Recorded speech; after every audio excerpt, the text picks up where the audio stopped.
한 5분 간격일 때 미드와이프한테 한번 연락을 했지. 그때 마침 미드와이프가 그 주변에 있어서 저희 집에 잠깐 들리기로 했어요. 와서 내진을 했는데 3cm가 열렸다. 근데 저는 2cm에서 시작을 했기 때문에 그 정도 진통을 했으면 한 4cm는 돼 있을 줄 알았는데 좀 절망스러웠어. 너무 힘들었거든 그때까지도. 다시 미드와이프는 가고 고통의 시간을 갖다가 이제 3, 4분 간격이 1시간이 됐어요. 그래서 미드와이프한테 연락을 했어요. 미드와이프가 집에 왔고 내진을 했는데 4cm가 열렸다고 하더라고요. 4cm. 나는 진짜 한 5cm는 열렸을 줄 알았어. 미드와이프가 결정을 하라고 했어요. 집에서 계속 할래? 아니면 병원에 갈래? 저는 더 이상은 못하겠다. 병원 데려가 달라라고 했어요. 출산의 진통을 표현한 여러 가지 말들이 있잖아. 알아? 예를 들어서 코끼리가 배를 밟고 지나가는 것 같다. 아니면 막 기차가 배를 지나가는 것 같다. 이런 말들이 있단 말이야. 근데 다 맞는 말이야.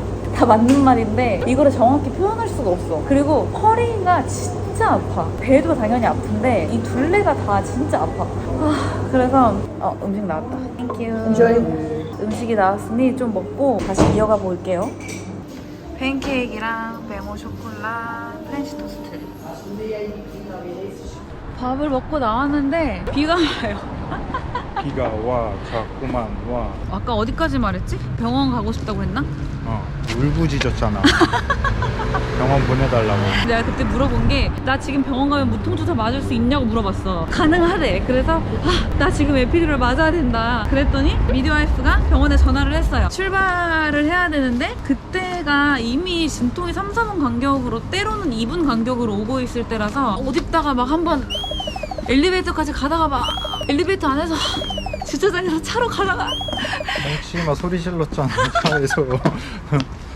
소리 지르면 혼나. 소리 지르면 그거 힘 빠진다고.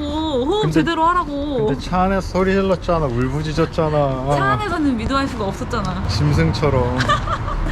진짜 짐승 소리 나. 차를 타고 병원에 가면서도 병원이 되게 가까운데도 두세 번 진통이 왔어요. 차에서도. 근데 진짜 너무 힘들었어. 미드와이프는 따로 차로 가고 우리가 우리 차를 타고 가는 건데 미드와이프가 휠체어 준비해놔서 휠체어로 타고 분만실로 가는데도 그 가면서도 휠체어 안에서 그래도 나 이제 곧 무통 맞을 수 있다라는 희망으로 진짜 버텼어요. 분만실에 도착을 했어. 근데 의사가 제왕절개 수술 중이래. 연락이 안 돼. 기다려야 된대요. 수술이 끝날 때까지. 난 지금 1시가 급한데 1시간 정도 걸린 것 같아요. 거기서도 목욕물에 한번 들어가고 시간을 보내다가 의사가 연락이 됐다고 하는 거예요. 파이널리 의사가 와서 내진을 했어요. 그런데 이미 7, 8cm가 열려서 무통을 맞으면 진행이 늦어질 수 있으니 안 맞는 게 낫겠다라고 하는 거예요. 아니 늦어도 상관없으니까 놔달라고 막 그랬는데 이미 미드와이프랑 의사는 나한테 에피듀럴을 놔줄 생각이 없었어. 그치? 그들은 이미 결정을 한 거야. 그리고 나를 설득하기 시작했어. 엘리베이터 내리고 이따가 또 이어서 하겠습니다. 저희는 들어와서 애기 밥도 먹이고 좀 놀아주고 재우려다가 잘 앉아서 근데 오늘이 지나면 이어서 못 찍을 것 같아서 다시 카메라를 켰습니다. 아까 어디까지 말했지? 그 무통을 놔줄 생각이 없었다까지 했나? 미드와이프가 지금 양수를 터뜨리고 웃음가스, 라프가스라고 하는데 웃음가스를 통해서 좀 고통을 경감시키는 게 어떠냐라고 이야기를 하더라고요. 다른 초이스가 없어 보였어요. 그래서 미드와이프가 양수를 터뜨리고 호흡기 같은 거를 쥐어주더라고요. 남편이 도와주려고 했더니 이거는 본인이 잡아야 된다. 왜냐면은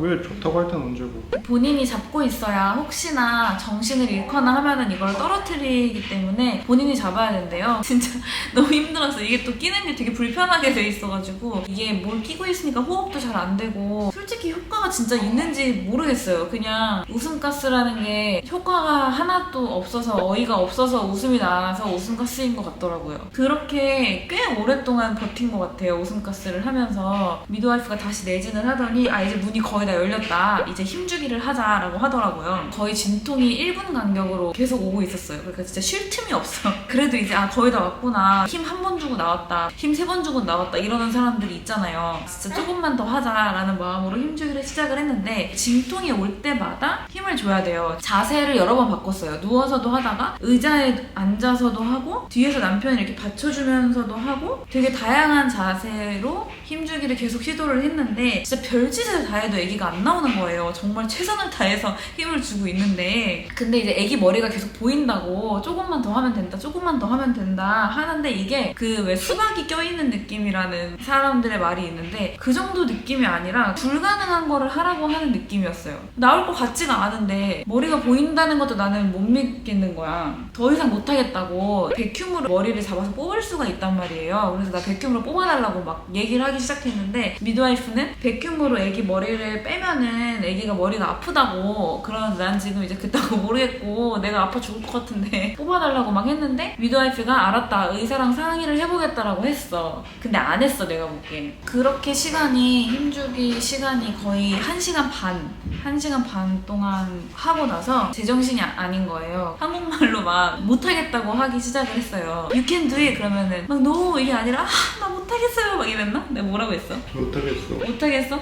못하겠어? 1시간 반을 했으니까 안 되겠다는 생각이 들었는지 의사한테 그때 연락을 하더라고요. 의사가 등장을 했는데 단발머리 여자 의사였던 것 같아. 되게 큰 백큐 기계와 간호사 몇 명을 대동해서 이제 그 방에 들어왔어요. 진짜 후광이 보였어, 나 그때. 나를 이 고통에서 멈추게 해줄 사람이 왔다. 바로 뽑았으면 좋겠는데 그게 아니고 무슨 심박수랑 막 체크해야 돼가지고 배에 뭐 붙이고 뭐 두르고 막 했던 것 같아요. 이제 의사가 준비가 다 됐고 다음 진통 때 애기 머리를 백큐에 부착을 할 거고 다다음 진통 때 뺄 거다라고 얘기를 했어요. 한 번 진통이 왔어요. 힘을 주라고 해서 진짜 최대한 힘을 줬고 그 다음 진통 때는 힘을 주라고 할 때 줬다가 빼라고 할 때 힘을 빼래요. 그래서 힘을 주라고 할 때 주고 빼라고 할 때 뺐는데 그때 가위로 푹 찢으면서 뜨거운 무언가가 울컥울컥 나오는 거예요. 진짜로 찢는 느낌 하나도 안 아프고 애기 나오는 느낌도 하나도 안 아파요. 진통이 너무 심하다 보니까 너무 아프다 보니까 내 살을 찢는구나 그냥 이런 느낌만 나고 아프지 않더라고. 그 순간 애기 울음소리가 들리면서 내 가슴팍으로 애기를 올려줬어요. You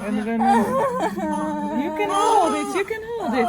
Perfect. Oh wow. 뭐라고 표현을 할 수 없는 그런 기분이 들었어요. 감동적인 것도 있긴 한데 그것보다는 이 고통이 끝났다라는 안도감과 행복감이 들더라고요. 그러고 나서 남편이 탯줄을 잘랐고 해반이 빠져야 돼가지고 마지막으로 한 번 더 푸쉬를 하래. One more push 이라는 거야. One more push를 하고 no more push 이랬던 것 같아. 근데 이제 진짜 충격적이었던 게 뭐냐면 아기가 그렇게 안 나왔던 이유가 아기 머리가 하늘을 보고 있었대요. 방향이. 근데 그렇게 방향이 하늘을 보고 있으면 각도가 안 맞아서 한국 같은 경우에는 아기가 하늘을 보고 있으면 응급 대왕절개를 해요. 근데 나는 1시간 반 동안 그걸 모르고 힘을 주고 있었던 거야. 애가 나올 수가 없는 거지. 나도 힘들고 얘도 힘들고 불가능한 걸 하고 있었던 거예요, 저는. 나중에 그렇게 얘기를 해주는데 왜 백큐을 미리 안 써준 걸까 너무 원망스럽고 너무 화가 나더라고요. 진짜 마지막 1시간 반은 나한테 너무 길고 괴로운 시간이었어. 그 전에도 물론 힘들었지만. 그러고 나서 이제 찢은 부위를 후처치를 하는데 좀 많이 찢어져가지고 후처치도 시간도 되게 오래 걸렸어요. 국소 마취를 했는데 마취가 안 되는 부분도 있었어. 그때는 이게 좀 따갑긴 하더라고. 그 다음에 남편이 간호사랑 같이 몸무게나 손가락 발가락 이런 거 확인을 했어요. 뭐 했어? 이렇게 누르면 얘가 이렇게 잡아. 그리고 가위바위보 같은 거. 몸무게는 2.795로 태어났어요. 보통 네덜란드는 자연분만을 하고 나면은 2-3시간 안에 집으로 보내거든요. 그런데 저희는 무려 그 병원에 4일 동안 더 있다가 집으로 가게 되었답니다. 이것도 참 긴 스토리가 있고 그 후에 퇴원을 하고 다가 아니고 또 되게 큰 병원에 저희가 또 입원을 했어요. 너무 영상이 길어질 것 같아서 2탄과 3탄으로 돌아오도록 하고 오늘 영상은 출산 후기로만 정리를 이렇게 해보는 걸로 하겠습니다. 우리 이나 태어나자마자 그날 찍은 영상 한번 보여드리고 다음 영상으로 돌아오도록 하겠습니다. 언제가 될지는 잘 모르겠지만 이나야 너 잘 거야.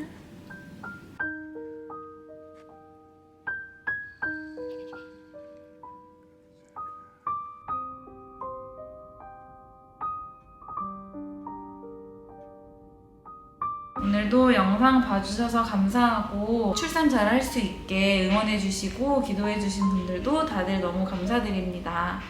안녕. 이나 안녕.